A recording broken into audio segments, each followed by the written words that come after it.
Good day, gentlemen. My story will be interesting for you. You don't know it yet. There is a cult of Ivan the Terrible in Moscow. Some priests of the Russian Orthodox Church rule the AKATHIST to Ivan the Terrible. They consider him a saint. All chronicles and memoirs of contemporaries describe the criminal activities of Ivan the Terrible. He committed crimes against Christianity. He committed many crimes against Russian Christians. The Russians forgave him. Why do they love him so much? Ivan the Terrible proclaimed himself king. He became the founder of the Muscovite kingdom and the Muscovite Empire. Russian chauvinists cannot admit this fact. They do not want to admit that the Muscovite Empire was founded by a criminal. They don't want to put up with it.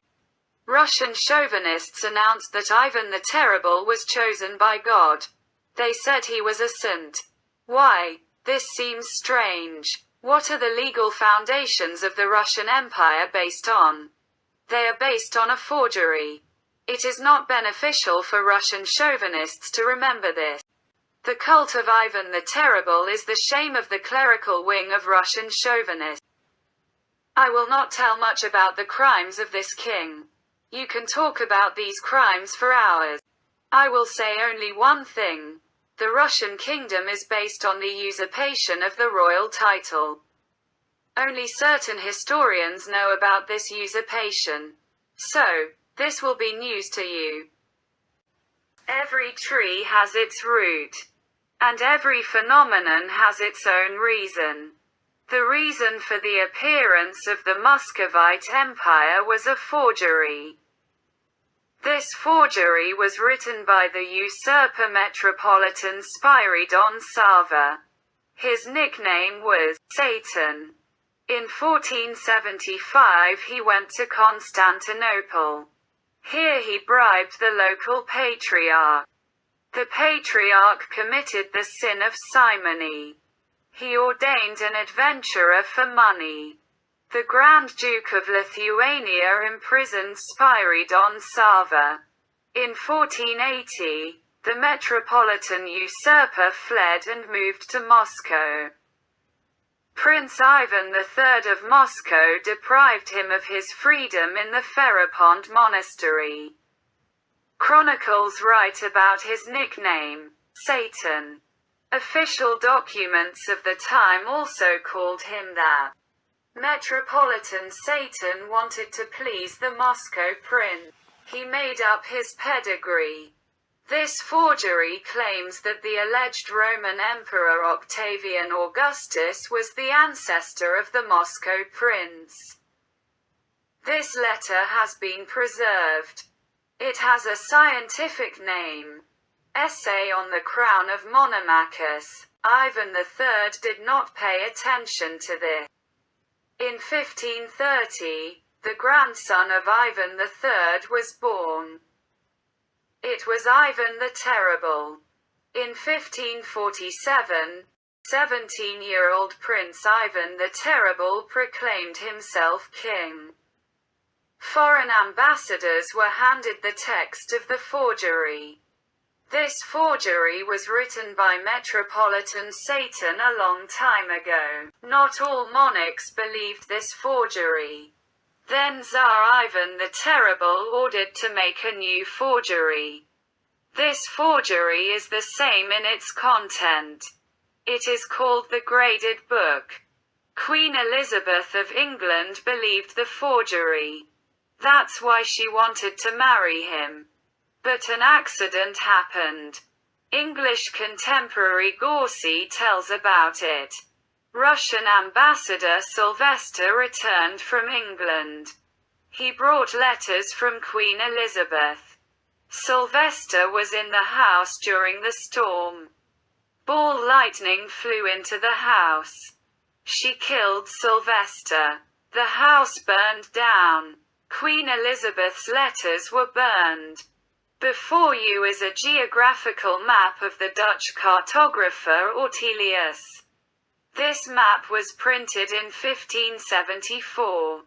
Here it is written about Ivan the Terrible. He is called Emperor. Ortelius also believed the forgery. This is how Ivan the Terrible was. This is an anthropological reconstruction of his skull. Tsar Ivan the Terrible was not a descendant of the Rurikoviches. This anthropological type is widespread in the Middle East. Tsar Ivan hated all Catholic and Orthodox monks. He destroyed thousands of monks. His contemporaries, Johann Tauber, Elliot Cruz, Heinrich von Staden, Albert Schlichting, Gorsi tell about it. They describe the many crimes of Tsar Ivan against the church, against bishops, monks and God's temples. Ivan the Terrible believed that he was the devil incarnate. I found evidence of this fact. The Ural Cossacks conquered Siberia in 1582. Tsar Ivan was very happy. He proclaimed himself Tsar of Kazan. He ordered to make the royal seal of the Kazan kingdom. This seal bears the inscription, Tsar of Kazan. Here is this seal. This is how she is depicted in the Moscow title book of the 17th century. This is what it looks like. Russians say that it depicts a basilisk. But this is not true. Let's see what a basilisk looks like. The seal of Tsar Ivan the Terrible depicts a crowned winged dragon. This is the image of Satan. Here is Satan, who is killed by the Archangel Michael.